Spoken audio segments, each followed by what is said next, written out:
다니엘서 9장 4절로 9절 말씀입니다. 다니엘서 9장 4절로 9절입니다.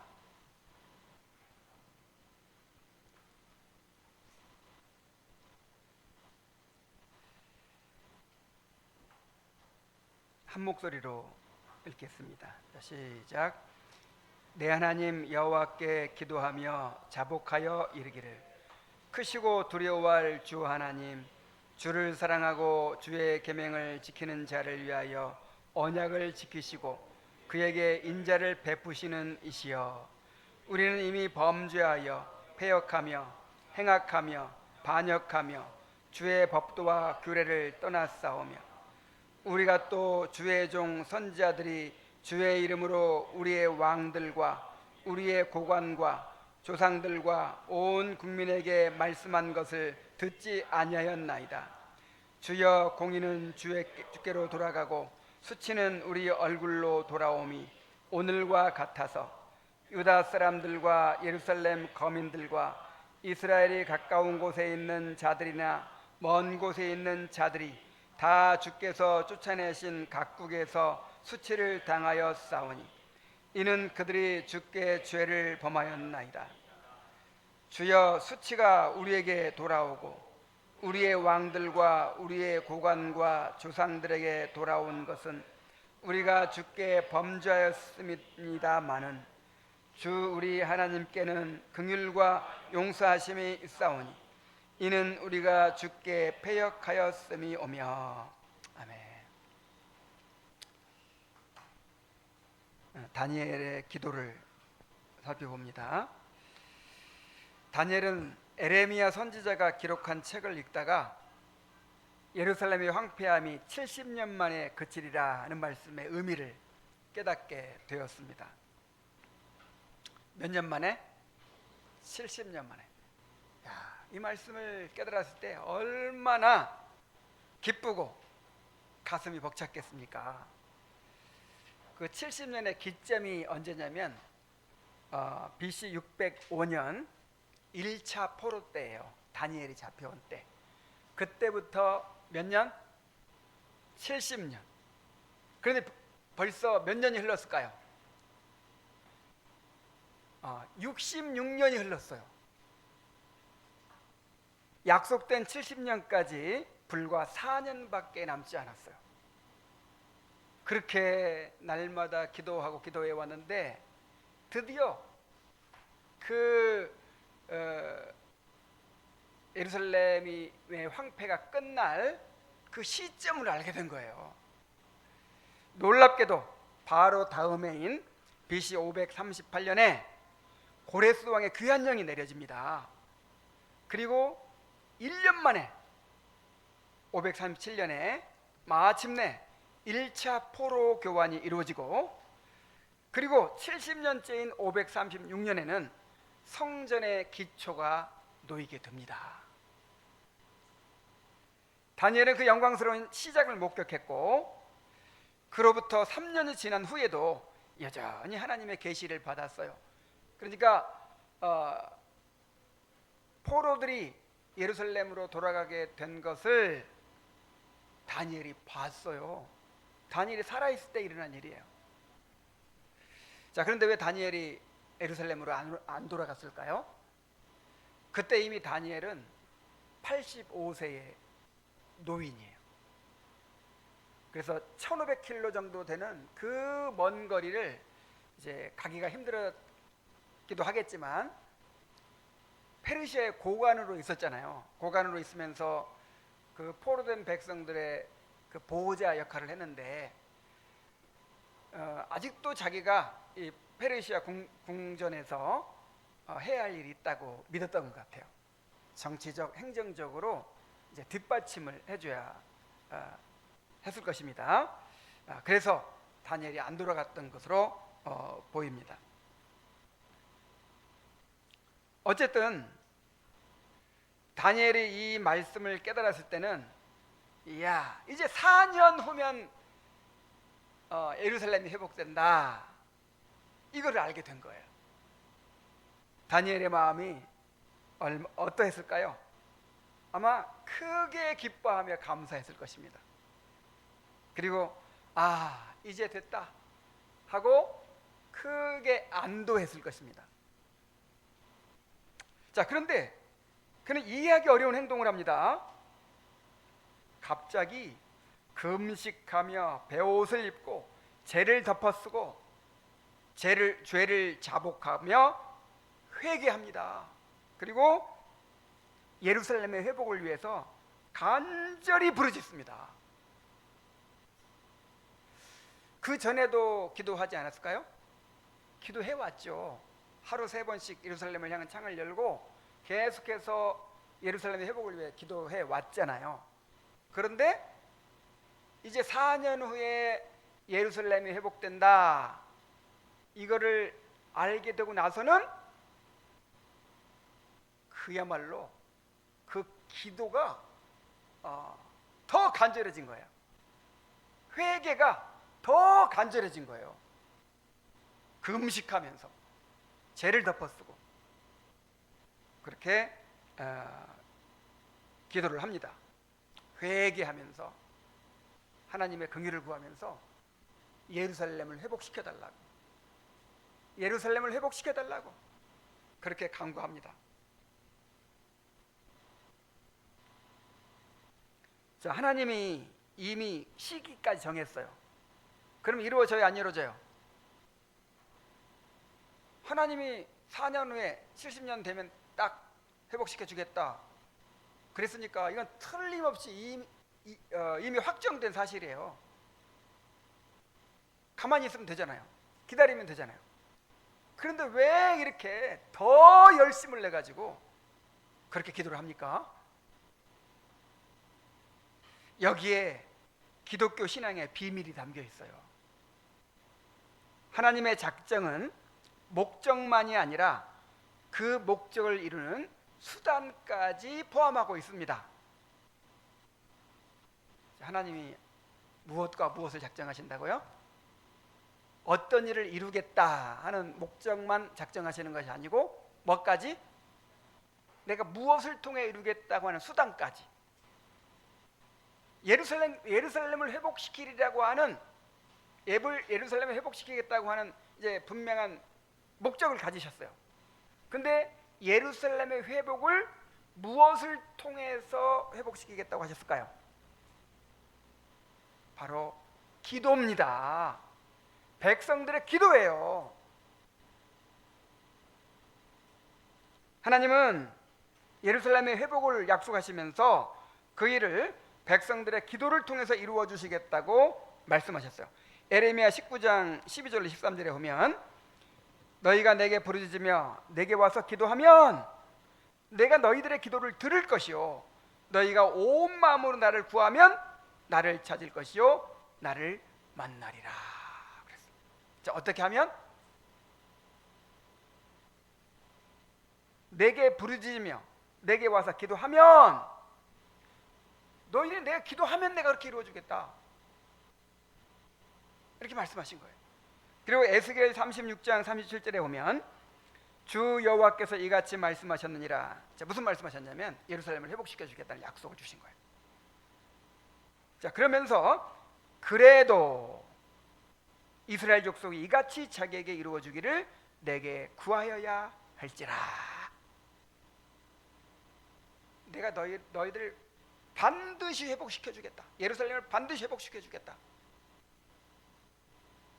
그래도 내가 이렇게 이루어 준다고 했어도, 내가 작정했어도 너희는 어떻게 해야 된다? 구해야 된다. 이렇게 이루어 달라고 나한테 구해야 된다. 내가 그 기도를 통해서 이루어 주겠다, 이 말이에요. 하나님이 정하신 예루살렘의 회복은 백성이 가만히 앉아서 기다리기만 하면 저절로 이루어지는 것이 아니었습니다. 언약 백성의 기도를 통해서 이루어 주겠다고 주님 말씀하셨어요. 수단을 그렇게 정하셨어요.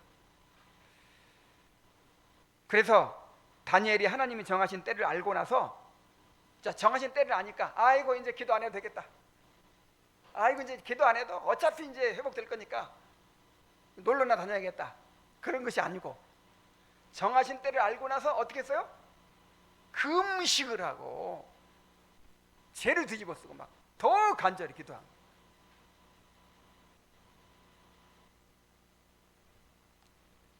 우리도 하나님께서 우리 가운데 부흥과 회심을 일으켜 주기를 바란다면 우리도 다니엘처럼 그렇게 기도해야 됩니다.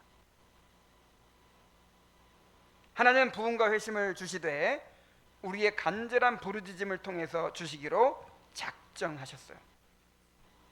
우리도 다니엘처럼 금식하며 베옷을 입고 죄를 덮어쓰고 기도해야 됩니다. 상한 마음과 겸비한 심령으로 기도해야 한다는 것입니다.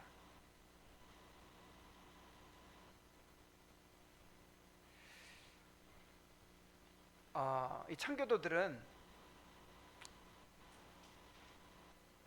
설교를 체험적 설교라고 하는데, 그 체험적 설교의 특징이 뭐냐면 자꾸 구별하는 거예요. 구별. 참 믿음과 거짓 믿음, 진정한 회심과 거짓 회심, 진짜 구원의 확신과 거짓 확신. 자, 왜 이렇게 자꾸 구별하냐면 자신의 영적인 상태를 바라보고 나에게 진정한 거듭남이 없구나, 회심의 열매가 없구나, 이런 거를 분별하고, 자, 이런 걸 분별하면 어떻게 돼요? 갈망이 일어나겠죠. 나한테 은혜가 필요하구나, 내가 하나님의 진노와 심판을 면하기 위해서는 나에게 하나님의 은혜가 필요하구나, 그러면서 간절히 부르짖게 된다는 거예요.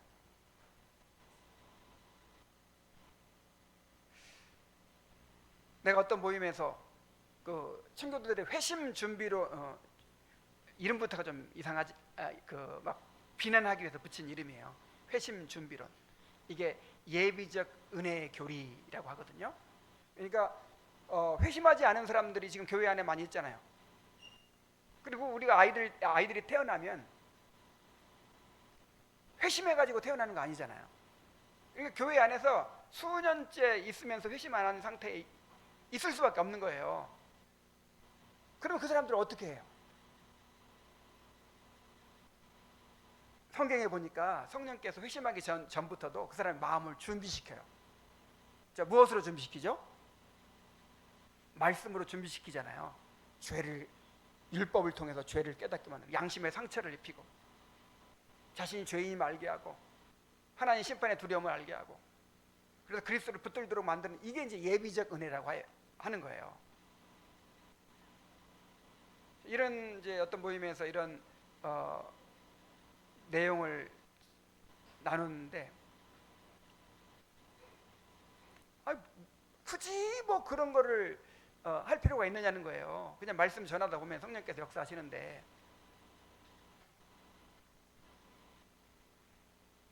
왜 해야 되죠? 그런 예비적 은혜의 교리가 왜 필요해요?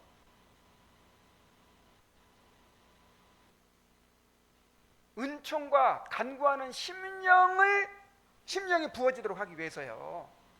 내가 어찌할꼬 하면서 하나님의 은혜를 구하도록 만들기 위해서요. 사람들은 안일해 가지고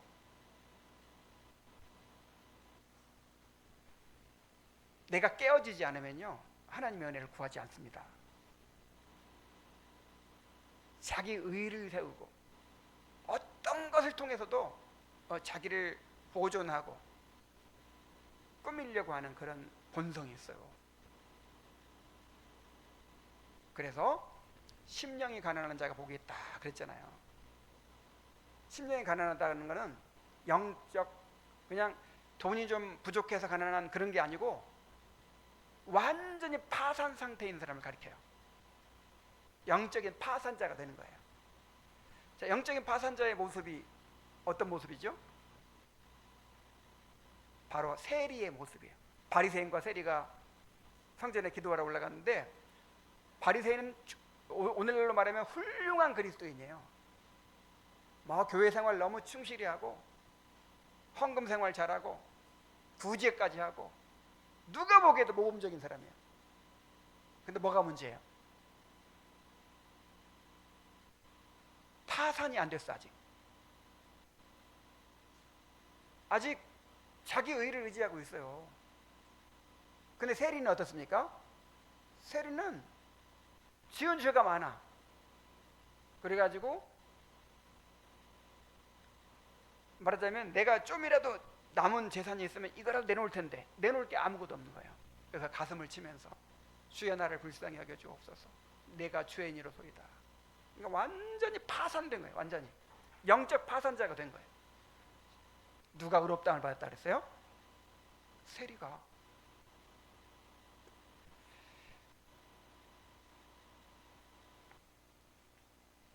그래서 우리의 문제는 왜 오늘날 교회 안에 회심이 없습니까? 구하지 않아서 없는 거예요. 왜 오늘날 교회에 부흥이 없습니까? 필요성을 못 느껴서 그래요. 구하지 않아서 그래요. 이 자신의 그 영적인 빈곤함을 못 깨달아서 그래요. 부요하여 부족한 것이 없다. 아, 내가 이렇게 매일 기도하고 이렇게 경건 생활을 하고 매일 성경을 어떻게 묵상하고 부족함이 없는 거예요.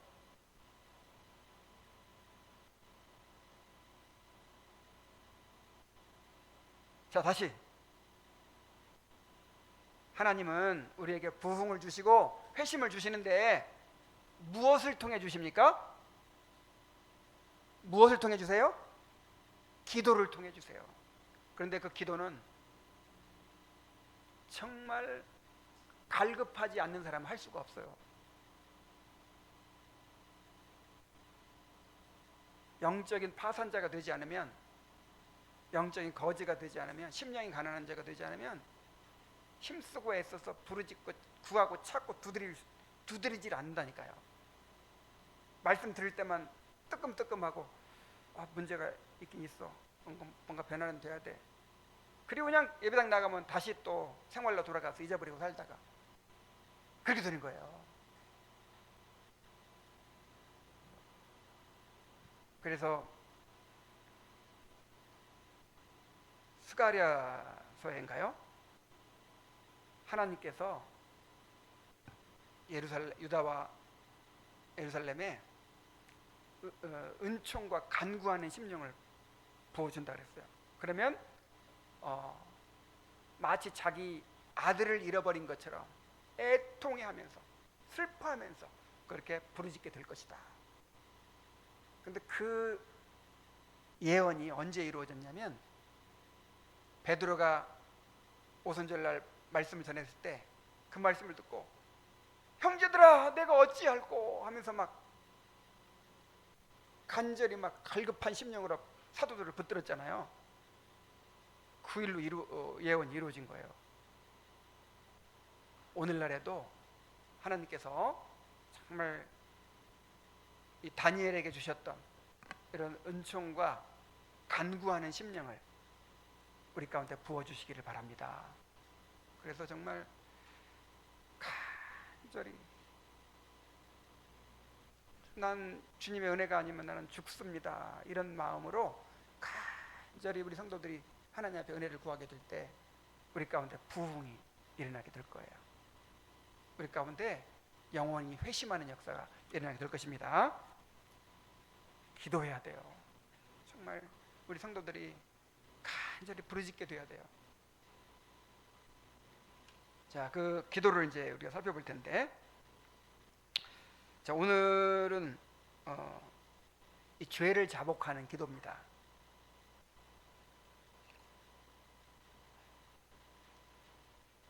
이 부흥은 언제나 회개를 통해서 왔다고 했잖아요. 정말 회개의 역사가 일어나야 돼요. 자, 어떻게 죄를 자복하고 회개했는지를 잘 배우게 되기를 바랍니다. 자, 먼저 다니엘은 언약의 하나님을 바라보았습니다.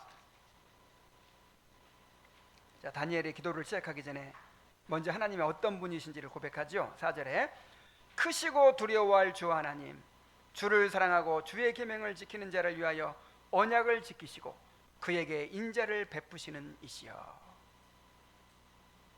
자, 이 고백은요 신명기 7장 9절의 말씀을 그대로 가져온 것입니다. 언약의 하나님이 부른 거죠. 신명기 7장 9절에 그런즉 너는 알라 오직 내 하나님 여호와는 신이시라. 그는 신실하신 하나님이시라. 그를 사랑하고 그의 계명을 지키는 자에게는 천대까지 언약을 이행하시며 인자를 베푸시되. 다니엘은 죄를 자백하기 전에 먼저 하나님이 어떤 분이신지를 바라봅니다. 하나님 어떤 분이십니까? 하나님은 심판하시는 재판장으로서 크시고 두려워할 분이십니다. 동시에 언약을 지키시고 인자를 베푸시는 분이십니다. 자, 이렇게 참된 회개는 언제나 먼저 하나님이 어떤 분이신지를 바라보는 데서 시작됩니다. 우리가 우리의 죄를 바로 볼 수 있는 것은 먼저 하나님이 어떤 분이신지를 바로 알 때뿐입니다.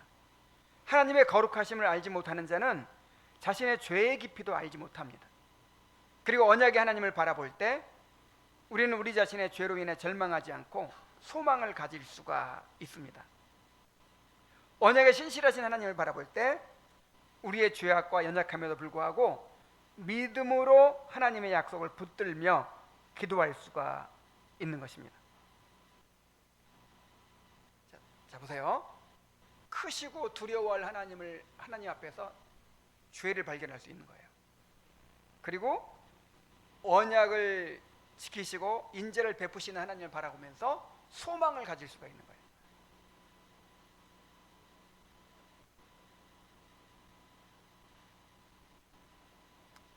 참으로 회개하기를 원한다면 거룩하신 하나님, 언약의 신실한 하나님을 먼저 바라보게 되시기를 바랍니다. 자, 이제 두 번째로 죄를 자복합니다. 다니엘은 민족의 죄를 자신의 죄처럼 여기고 회개했습니다. 자, 성경에서 다니엘은 경건하고 흠이 없는 사람으로 묘사되죠.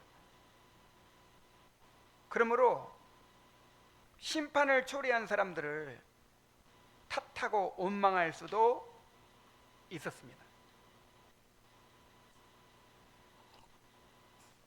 진짜 경건하고 그냥 종교적으로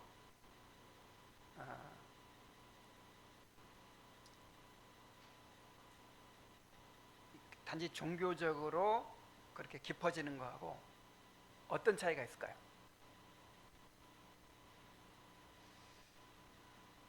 정말 이 진짜 경건은요, 하나님과 가까워질수록 하나님을 더 깊이 알수록 자신의 죄를 깊이 보는 거예요. 내 의가 점점 깨지는 거예요. 근데 이 종교적으로 깊어지는 사람은 다른 사람의 죄를 지적하게 돼요. 내가 경건의 행위를 많이 하고 쌓아갈수록 내 의가 나도 모르는 사이에 높아져 가지고 다른 사람의 잘못이 보이는 거예요. 왜 저 사람은 저렇게 하나?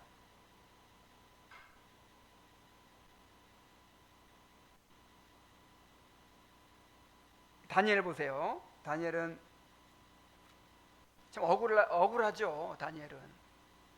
다니엘처럼 경건한 사람이 어디 있어요? 그래서 이 재앙을 초래한 그 사람들, 죄를 범한 사람들을 막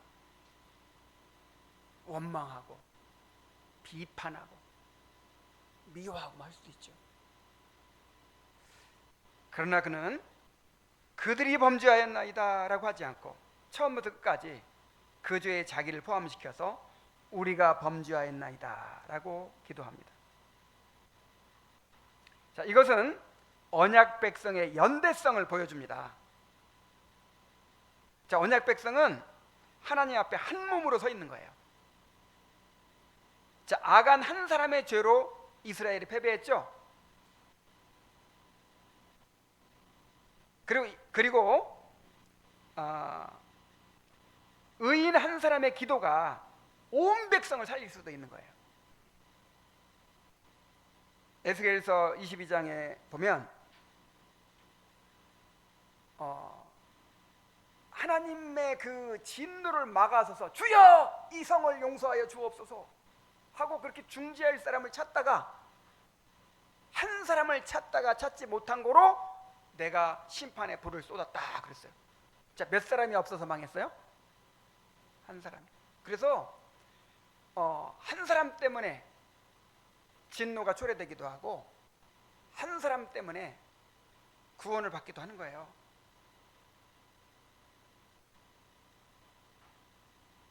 우리는 그리스도 안에서 제사장으로서 그분의 중보 사역에 동참하고 있습니다. 그래서 다니엘이 백성의 죄를 자신의 죄로 여겼듯이 우리도 우리 교회와 우리의 가정 또 이 나라의 죄를 나의 것으로 여기고 그렇게 회개해야 합니다.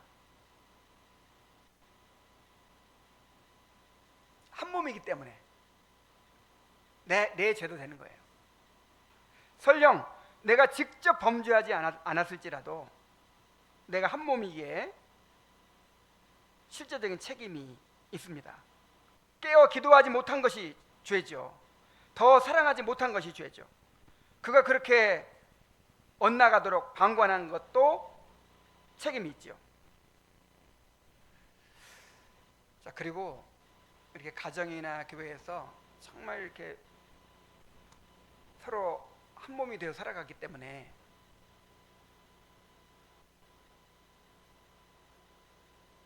어떤 한 사람의 문제는 그 사람의 문제가 아니에요. 상호적인 거예요. 사람은 환경에도 적응하지만 사람에게 적응하게 돼 있어요. 그래서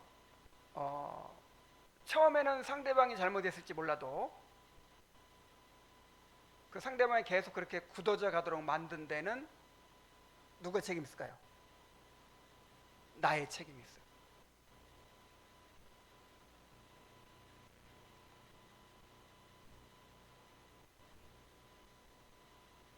나의 태도와 반응이 영향을 미쳤을 수 있는 거예요. 미쳤을 수가 있는 게 아니라 실제로 영향을 미치는 거예요.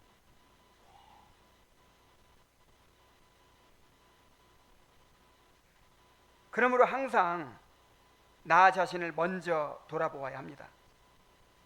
공동체의 죄를 내 가슴에 품고 애통하며 회개하는 것, 이것이 참된 언약 백성의 마땅한 자세입니다. 이것이 제사장적 기도예요.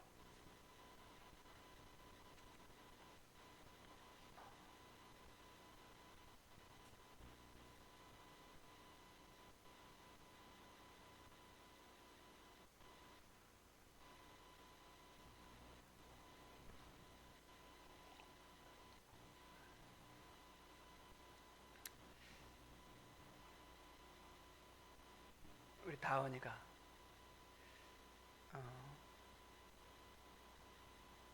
엄마는 성질이 좀 더러워요. 아빠는 항상 온유하고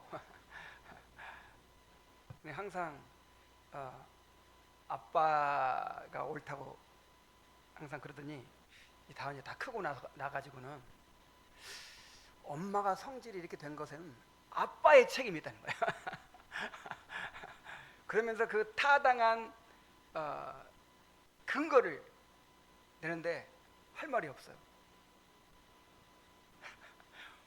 그냥 원래 성질이 나빴어. 원래 나빴는데 함께 살면서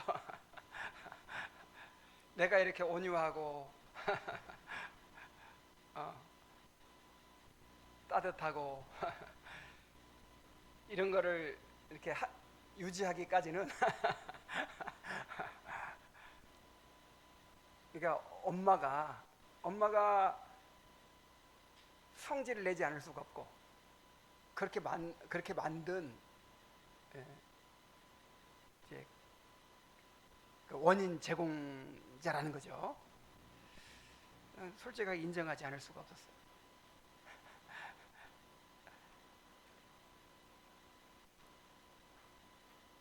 그래서 이제 교회 안에서도 그렇고요. 교회 안에서도 목사와 성도가 어떤 갈등이 있을 수가 있어요. 성도와 성도 간의 갈등이 있을 수가 있어. 그리고 가정에서 부부 간의 갈등이 있을 수가 있어. 근데 누가 오라요? 다 오라. 그 사람 말 들어오면 100% 오라요. 근데 이쪽 사람 말 들어오면 이쪽 사람은 더 억울해. 자꾸 누가 옳은 거예요?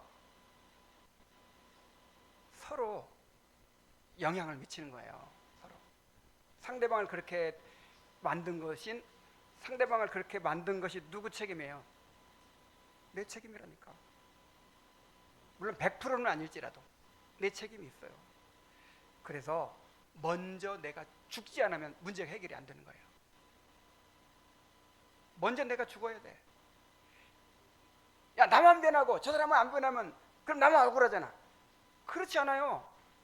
사람은 적응하게 돼 있다니까요. 자, 어떻게 돼 있어요? 적응하게 돼 있어.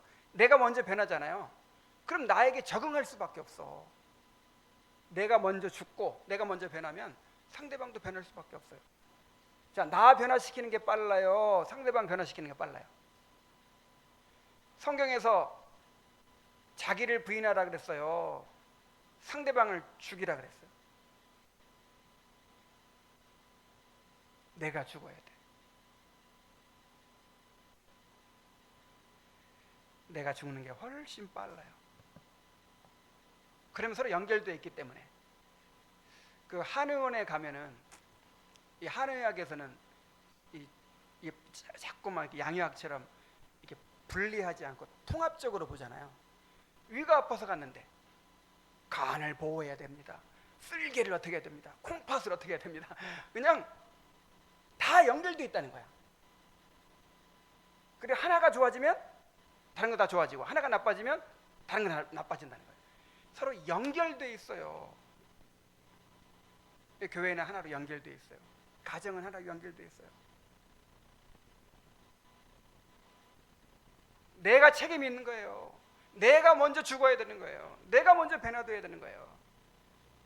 내가 먼저 회개해야 되는 거예요.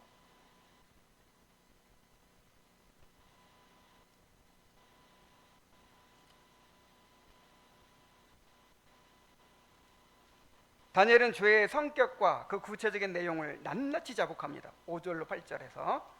자, 5절에서 죄를 하나의 사건이 아니라 누적된 반역의 역사로 고백을 하죠.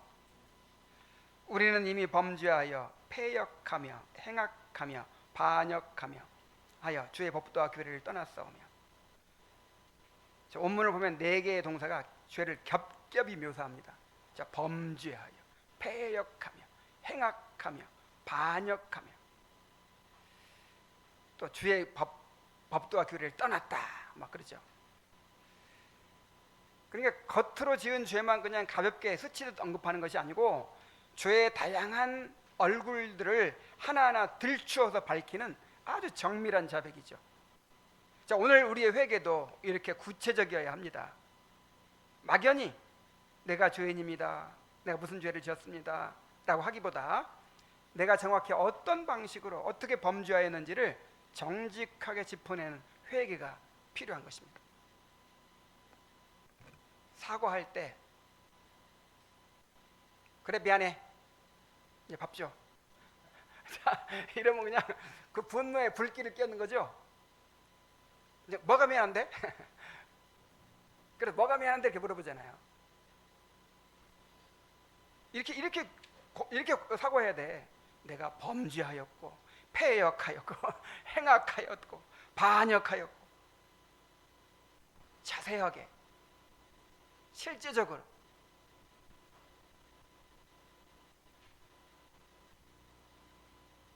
이어지는 6절은 그 죄의 구체적인 내용을 밝힙니다. 우리가 주의 종 선지자들이 주의 이름으로 우리의 왕들과 우리의 고관과 조상들과 온 국민에게 말씀한 것을 듣지 아니하였나이다. 자, 죄의 본질은 결국 하나님의 말씀에 불순종한 것입니다. 왕과 고관과 조상과 신분을 초월해서 온 국민이 하나님의 말씀에 불순종했다고 고백합니다. 그 결과로 공의로운 하나님과 수치당한 백성이라는 대비가 나타나죠. 7절 8절 봅니다. 주여 공의는 주께로 돌아가고 수치는 우리 얼굴로 돌아오미 오늘과 같아서 유다 사람들과 예루살렘 거민들과 이스라엘이 가까운 곳에 있는 자들이나 먼 곳에 있는 자들이 다 주께서 쫓아내신 각국에서 수치를 당하였사오니 이는 그들이 주께 죄를 범하였음이니이다. 주여 수치가 우리에게 돌아오고 우리의 왕들과 우리의 고관과 조상들에게 돌아온 것은 우리가 주께 범죄하였음이다마는, 한마디로 뭐냐면 하나님은 의로우신데 우리가 범죄했다라는 것입니다. 자, 이것은 시편 51편에서 다윗이 회개하는 방식과 정확히 일치합니다. 시편 51편 4절에 보면 내가 주께만 범죄하여 주의 목전에 악을 행하였사오니 주께서 말씀하실 때 의롭다 하시고 판단하실 때 순전하시다 하리이다. 거짓 회개는 하나님의 공의에 이의를 제기하거나 상황을 탓하고 변명합니다. 그러니까 잘못을 인정해도요, 마음속에 이런 게 있어요. 왜 하나님이 나한테 이런 환경을 허락하시나? 그러니까 내가 그럴 수밖에 없지. 죄는 인정하면서도, 내 죄를 인정하면서도 내가 너무 강적을 만났어. 내가 이런 사람 때문에 내가 어쩔 수가 없었어. 이런 게 이만큼이나 남아 있는 거예요. 그건 진짜 회개가 아니에요. 진짜 회개는요,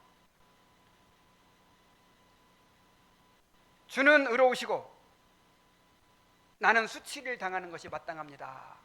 이게 회개예요.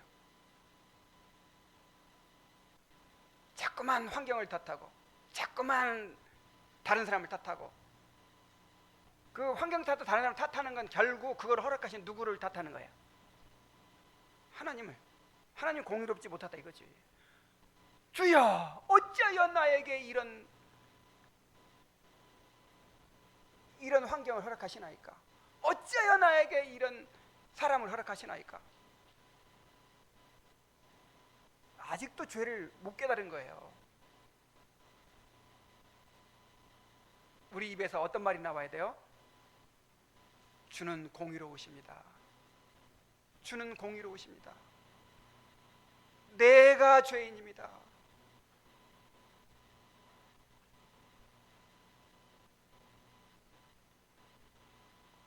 우리는 죄를 자백할 때 흔히 죄를 축소하거나 상황으로 정당화하려는 유혹을 받습니다.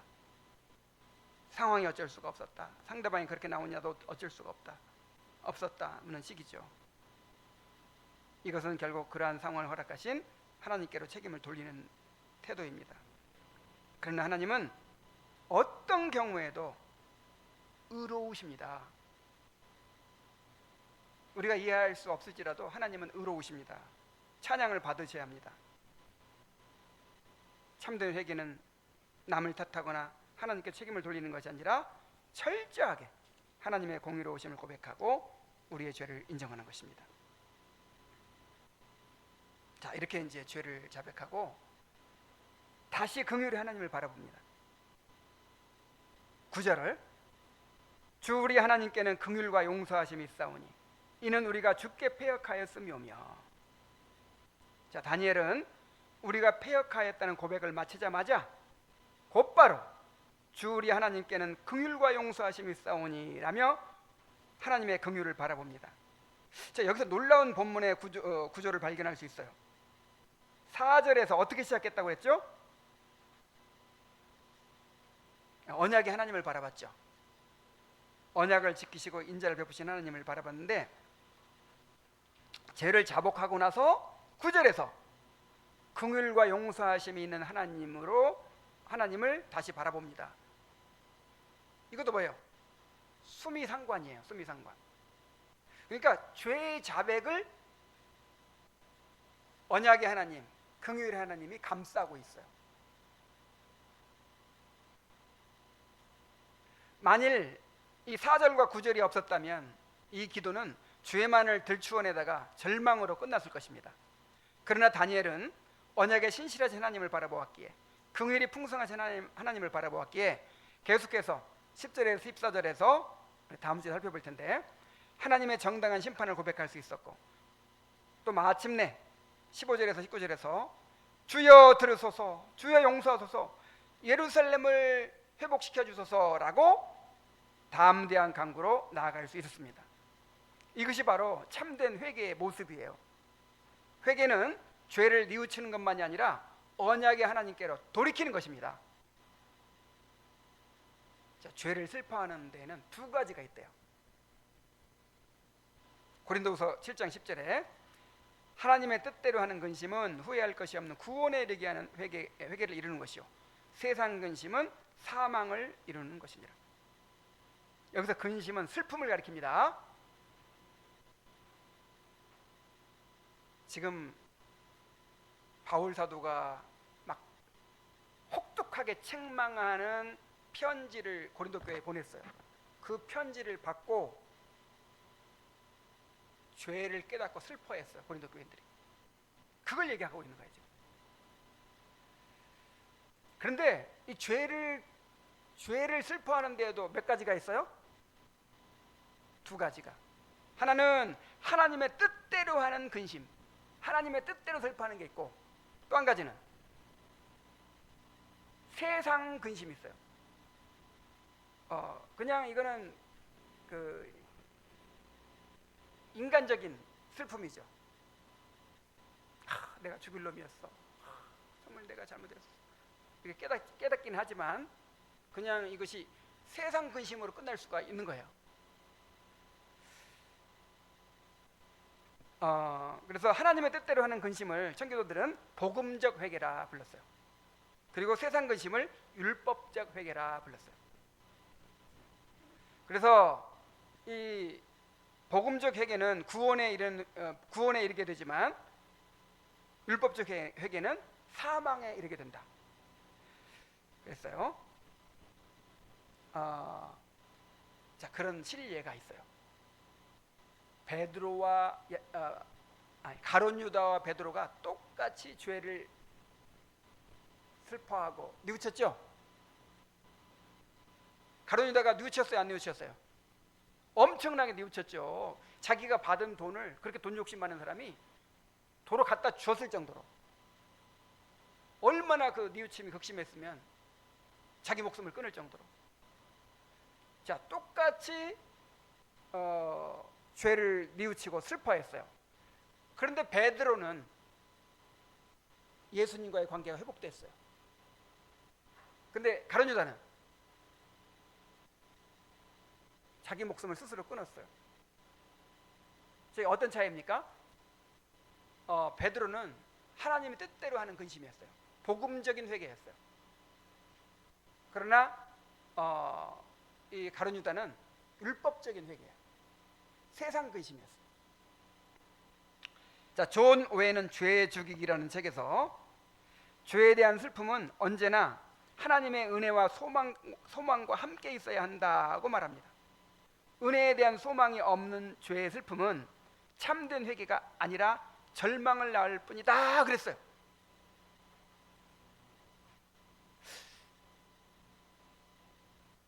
자, 믿음은 예수 그리스도를 붙드는 것이고, 회개는 죄에서 떠나는 것이죠. 근데 이 두 가지는 분리가 되어야 안 돼요. 회개 없이 믿음을 가질 수 없고, 믿음이 없이 회개를 가질 수 없습니다. 그래서 진짜 회개는 예수 그리스도께로 돌이키는 게 회개인 거예요. 막 내가 죄인이라고 하고, 막 나는 죽어야 마땅하다고 하고, 막 자기를 막 저주하고, 이게 회개가 아니고 누구한테 돌아가는 거? 그리스도께 돌아가는 게 회개인 거예요. 그러므로 우리의 회개가 죄를 바라보는 데서 멈추어서는 안 됩니다. 늘 죄를 바라보고 슬퍼하는 것으로 마치는 신앙은 병든 신앙입니다. 자, 이런 사람들 있어요. 죄를 깨닫는 거 좋아. 자기의 부족함을 깨닫는 거 좋아. 근데 그냥 내가 이렇게 부족하다고, 내가 이렇게 죄인이라고, 내가 이렇게 그냥 그러면서 그냥 낙심하고 주지 않고 그러고 말아요.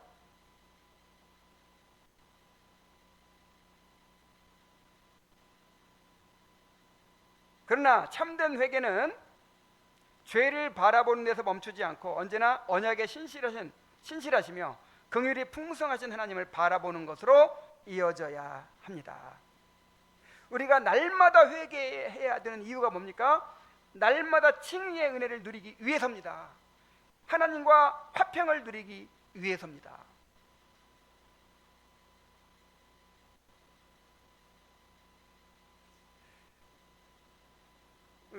주님께서 우리가 우리 죄를 우리가 우리에게 죄 지은 죄를 사하여 준 것 같이 우리 죄를 사하여 주옵소서 기도하라고 했잖아요. 그러니까 날마다 우리는 회개 기도해야 돼요. 근데 그렇게 해야 되는 이유가 뭐라고요? 우리가 늘 경험적으로 죄를 짓잖아요. 늘 우리 안에 죄가 있잖아요. 그래서 그 하나님의 얼굴을 가려요. 얼굴빛을 가리고 그 다음에 양심의 평안을 누리지 못해요. 그 해결하는 그거.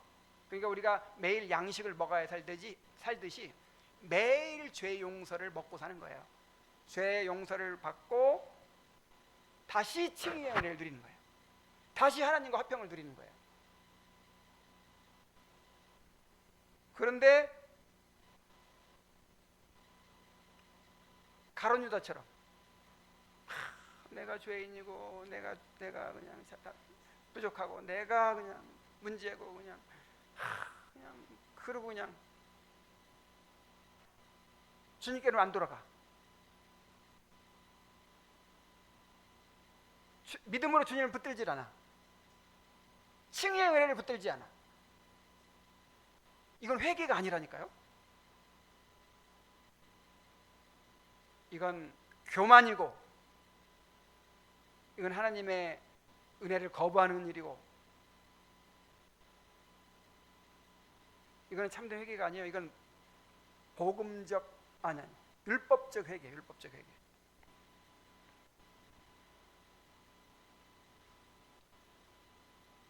언약의 하나님은 심판 중에도 결코 그 언약적 신실하심을 거두지 않으십니다.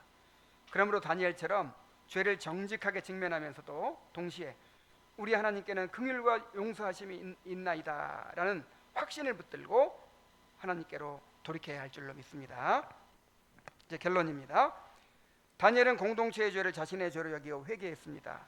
그의 기도는 언약의 하나님께 대한 신앙 고백으로 시작해서 정밀한 죄 자백을 거쳐서 은혜의 확신으로 마무리됩니다. 이 구조 자체가 우리에게 참된 회개가 어떤 것인지를 보여줍니다. 참된 회개는 언약의 하나님을 바라보는 데서 시작되고 죄를 정직하게 구체적으로 직면하는 것이며 그러면서도 결코 하나님의 긍휼과 용서를 붙드는 것입니다. 우리도 우리의 가정과 교회의 죄를 끌어안고 이렇게 하나님 앞에서 회개하며 은혜를 구합시다. 하나님께서 우리의 기도를 들으시고 우리의 교회와 또 가정들을 회복시켜 주실 줄로 믿습니다. 이제 함께 기도합시다. 오늘 주신 말씀에 따라서 기도합시다. 우리가 현재 어떤 모습이든지 간에 크시고 두려워할 하나님, 언약을 지키시고 우리에게 인자를 베푸신 하나님을 바라봅시다. 그러면서 우리의 죄와 우리 가정의 죄, 또 우리 교회의 죄, 그것을 나의 죄로 여기고 하나님 앞에 자복하시기 바랍니다.